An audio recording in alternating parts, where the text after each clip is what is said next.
नमस्कार, मैं हूं केशव तिवारी और अलग अंदाज में रहती हैं खबरें हमारी। लोकसभा चुनाव के दौरान भारतीय जनता पार्टी से विशेष मुहिम चलाई थी, जिसमें अन्य दल के लोगों को भारतीय जनता पार्टी ज्वाइन कराया गया था। उस समय अन्य दल के लोगों से क्या डील हुई, भविष्य में क्या राजनीतिक सपने दिखाए गए, यह तो ज्वाइन करने वाले और ज्वाइन कराने वाला ही समझ सकता है। लेकिन लोकसभा चुनाव भी हुए कई महीने हो गए, कांग्रेस से भारतीय जनता पार्टी में आए नेताओं को आज तक कोई पद प्रतिष्ठा मिलती हुई नजर नहीं आ रही है। लोकसभा चुनाव के दौरान कांग्रेस से भारतीय जनता पार्टी में आने वाले अधिकांश लोग अजय सिंह राहुल के समर्थक ही थे। इससे एक बात तो साफ होती है कि कहीं न कहीं अजय सिंह राहुल नहीं चाहते थे कि कांग्रेस के प्रत्याशी सिद्धार्थ कुशवाहा चुनाव जीतें। इसलिए अजय सिंह राहुल के अधिकांश समर्थक कांग्रेस छोड़कर भारतीय जनता पार्टी में शामिल हो गए, जिसमें पूर्व महापौर राजाराम त्रिपाठी का नाम महत्वपूर्ण है। राजाराम त्रिपाठी सतना शहर के पहले महापौर थे। यहां तक कि जब अर्जुन सिंह ने कांग्रेस छोड़कर तिवारी कांग्रेस बनाई थी, तब भी राजाराम त्रिपाठी अर्जुन सिंह के साथ ही तिवारी कांग्रेस में चले गए थे। इसके अलावा लोकसभा चुनाव के दौरान ही सुधीर सिंह तोमर भी भारतीय जनता पार्टी में शामिल हुए। सुधीर सिंह तोमर कई बार पार्षद रह चुके हैं, नगर निगम के अध्यक्ष थे एवं कांग्रेस पार्टी ने उन्हें एक बार लोकसभा का टिकट भी दिया था। हालांकि उस समय राजाराम त्रिपाठी भी कांग्रेस पार्टी से इस्तीफा देकर समाजवादी पार्टी की टिकट से लोकसभा का चुनाव लड़ गए थे। राजनीतिक जानकारों का तो यहां तक कहना है कि उस समय अजय सिंह राहुल ने ही राजाराम त्रिपाठी को चुनाव लड़ने के लिए प्रेरित किया था। अजय सिंह राहुल नहीं चाहते थे कि विंध्य क्षेत्र में कोई बड़ा ठाकुर नेता तैयार हो, इसलिए उन्होंने सुधीर सिंह तोमर के विरुद्ध राजाराम त्रिपाठी को चुनाव मैदान में उतार दिया और जब दोनों लोग चुनाव हार गए तो राजाराम त्रिपाठी एक बार पुनः कांग्रेस में शामिल हो गए। कांग्रेस के तीसरे महत्वपूर्ण नेता मनीष तिवारी भी भारतीय जनता पार्टी में शामिल हुए।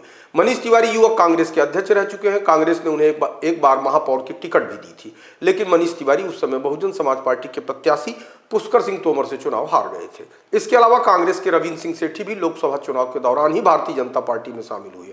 रविंद्र सिंह सेठी एवं उनकी पत्नी अवनीत सेठी प्रेमनगर से पार्षद रह चुके हैं। किसी जमाने में रविंद्र सिंह सेठी को सुरेश पचौरी का नजदीकी माना जाता था, लेकिन बीते कुछ वर्षों से रविंद्र सिंह सेठी भी अजय सिंह राहुल के ही नजदीकी माने जाते थे। इसके अलावा कांग्रेस में कई वर्षों तक प्रवक्ता रह चुके अतुल सिंह भी लोकसभा चुनाव के दौरान ही कांग्रेस में शामिल हो गए। इन्हें भी अजय सिंह राहुल का नजदीकी माना जाता है। सारे नेताओं के अलावा अगर देखा जाए तो अतुल सिंह ही भारतीय जनता पार्टी में फायदे में है, क्योंकि अतुल सिंह कांग्रेस में भी प्रवक्ता थे और भारतीय जनता पार्टी में शामिल होने के बाद भी उन्हें प्रवक्ता बना दिया गया।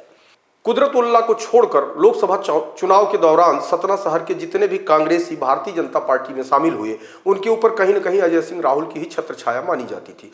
कुदरतुल्लाह बेग पूर्व मंत्री सईद अहमद के समर्थक माने जाते हैं। जवाहर नगर से पार्षद रह चुके हैं, लेकिन सांसद गणेश सिंह के भी पुराने मित्र हैं। लोकसभा चुनाव के दौरान माहौल बनाने के हिसाब से कुदरतुल्लाह भी भारतीय जनता पार्टी में शामिल हो गए, जिसका भारतीय जनता पार्टी को अच्छा खासा लाभ मिला। लेकिन अब सवाल यह उठता है कि जितने भी लोग कांग्रेस से भारतीय जनता पार्टी में शामिल हुए, वह क्या सोचकर शामिल हुए? आखिरकार भारतीय जनता पार्टी उन्हें क्या देने वाली है? सत्ता में भागीदारी देगी या संगठन में भागीदारी देगी? कहीं ना कहीं इस तरीके का सवाल राजनीतिक फिजा में गूंज रहा है।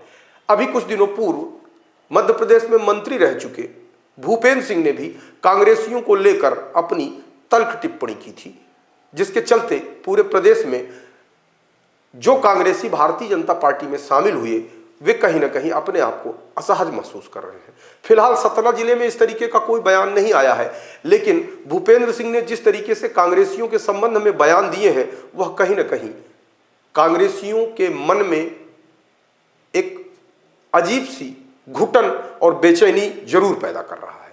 आपको हमारी खबरें कैसी लगती हैं? कमेंट बॉक्स में आके कमेंट कर सकते हैं, लाइक कर सकते हैं, शेयर कर सकते हैं।